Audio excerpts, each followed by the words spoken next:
à basculer la cinquième vertèbre lombaire.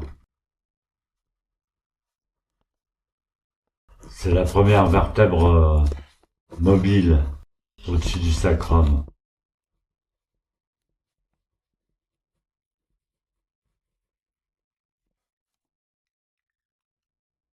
On pourrait raconter tout un livre sur cette vertèbre.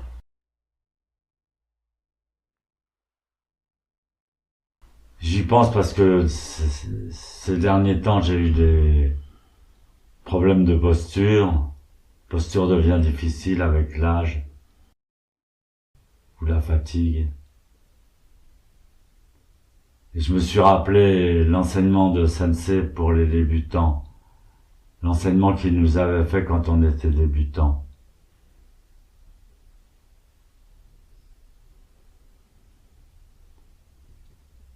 Et il insistait tout le temps pour qu'on bascule, qu'on hyper bascule. Le mot hyper est important parce que c'était une hyper bascule du bassin. On en a parlé pendant 30 ans de cette bascule du bassin. D'autant plus que, selon les races, la posture est différente. Chacun doit adapter les grands traits de la posture par rapport à sa morphologie. Par exemple, les Africains ont pas tellement de facilité à cambrer le bassin. Les Japonais non plus.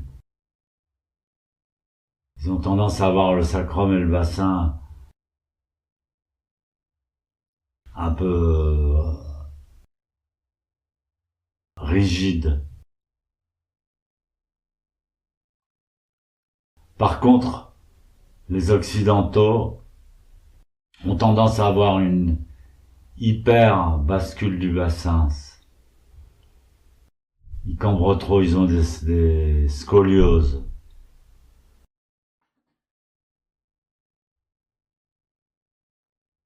Toujours est-il que, dans la difficulté, dans la tourmente, assis sur son petit zafou, les mots de Sensei, l'enseignement de Sensei m'est revenu et celui de Kodo Sawaki qui disait il faut que l'anus regarde la lune pour bien nous transmettre. Donc c'est pas méchant, c'est pour corriger la posture. Quand vous vous sentez pas bien droit,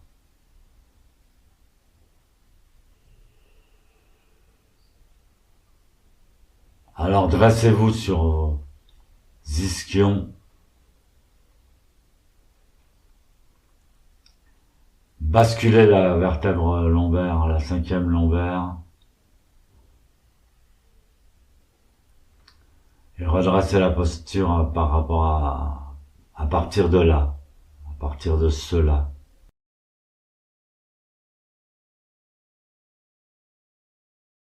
C'est pas dangereux.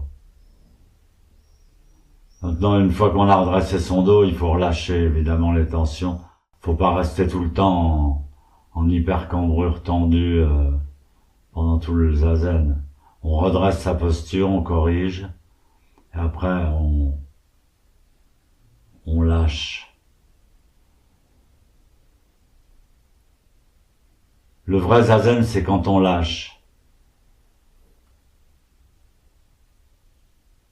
Par rapport à n'importe quoi,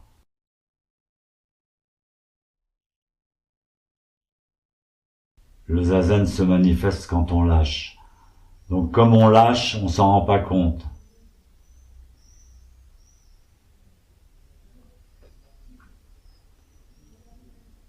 Mais le zazen se manifeste.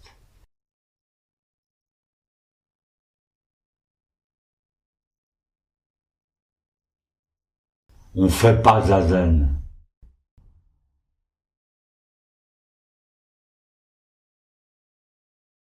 On se rend compte que ça me fait très plaisir, mais quand je lis des explications de méditation,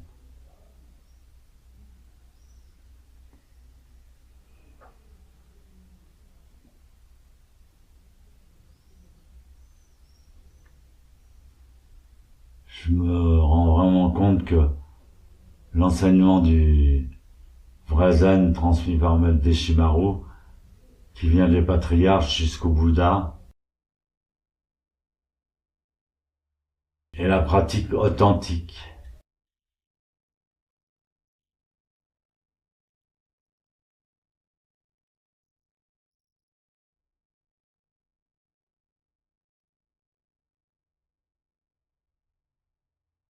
Et les gens ne la connaissent pas, les gens ne connaissent pas. Même s'ils connaissaient, ils ne pourraient pas comprendre.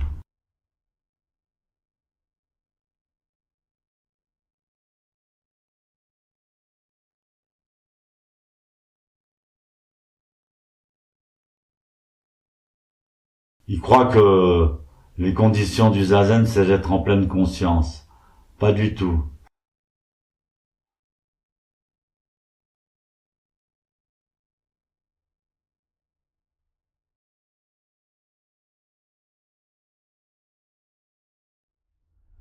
Ça ne s'est répété tout le temps, inconsciemment, naturellement, automatiquement. C'était son mantra.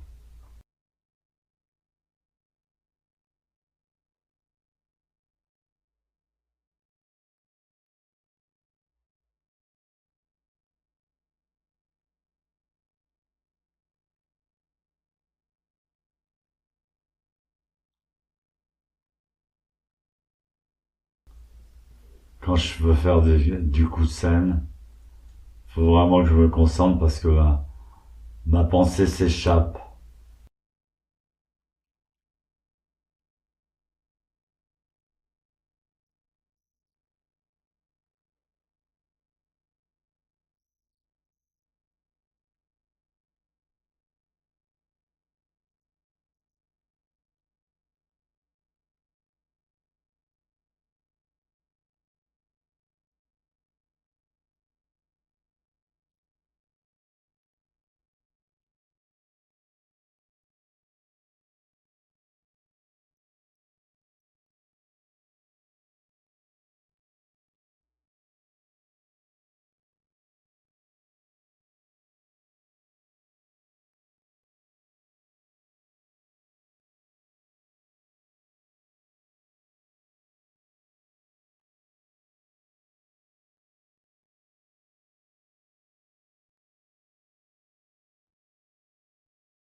Les postures sont bonnes, mais il faut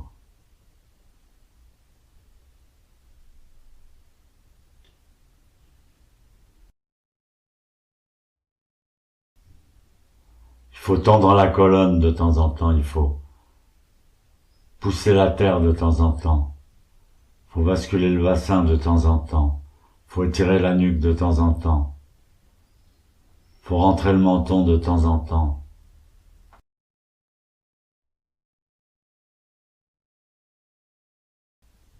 C'est le petit plus.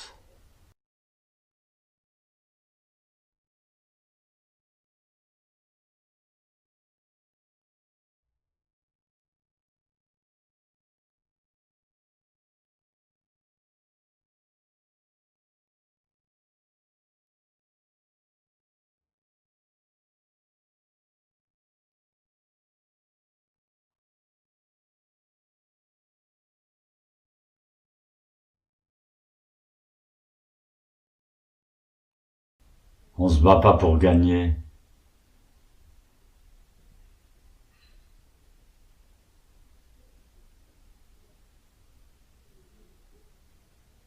On se bat pour remercier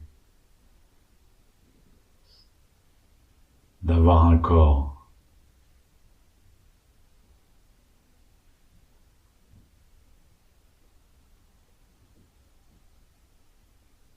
L'usage qui est fait du zazen ne nous regarde pas. Nous on fait le zazen, l'usage qui en est fait ne nous regarde pas. Mais il est total.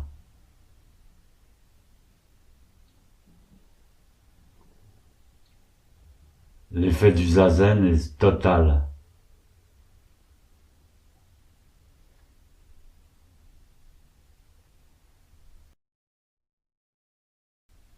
Il couvre les 3 temps, c'est-à-dire passé, présent, futur.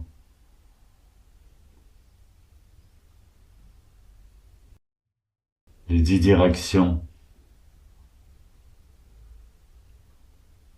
L'infiniment petit, l'infiniment grand.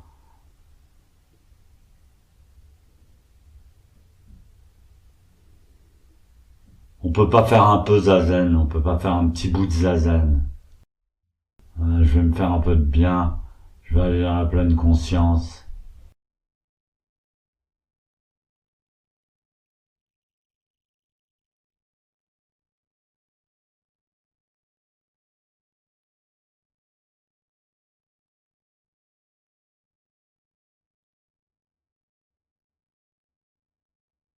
Le zazen, c'est tout l'univers.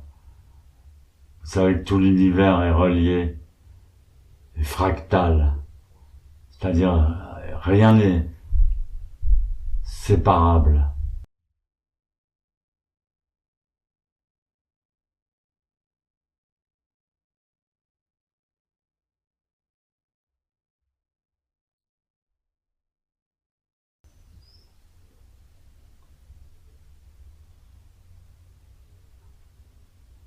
On peut pas dire après zazen, tiens, j'ai pigé quelque chose là.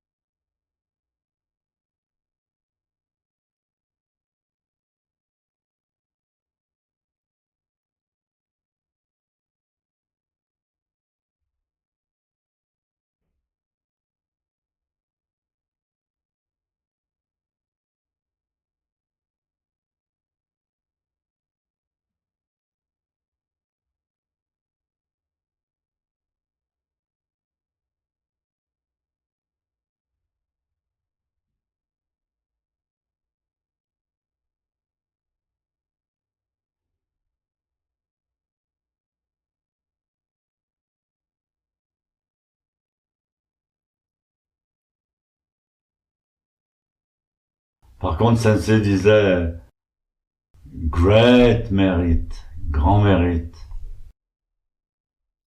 On peut pas obtenir quelque chose, mais il y a un grand mérite.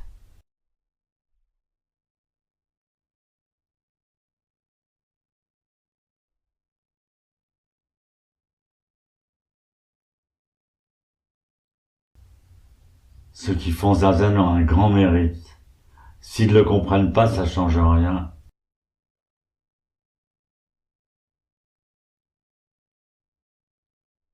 Même pas besoin de le comprendre.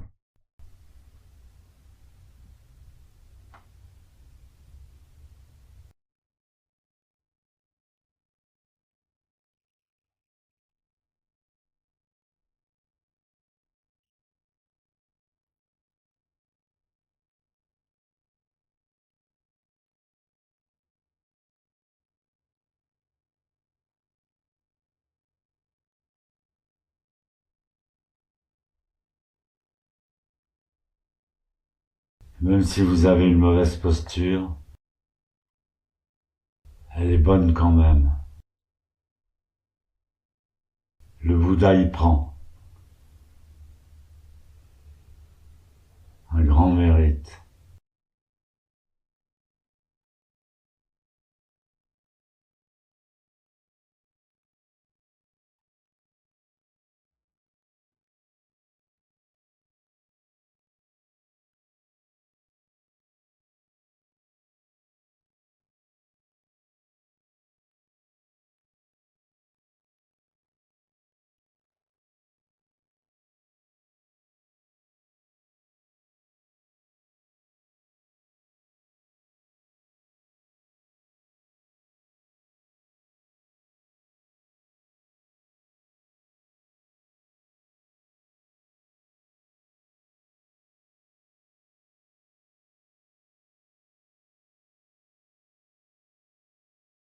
Il semblera que le zazen est un peu long.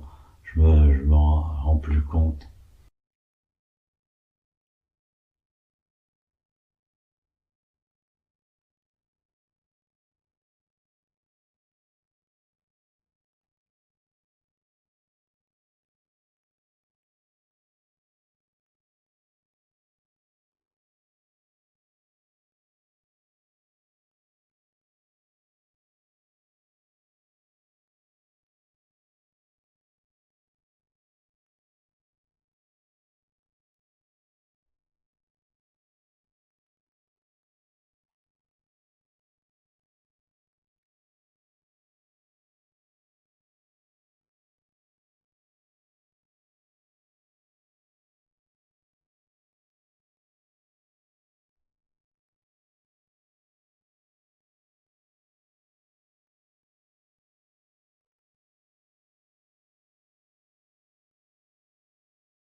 Kaijo.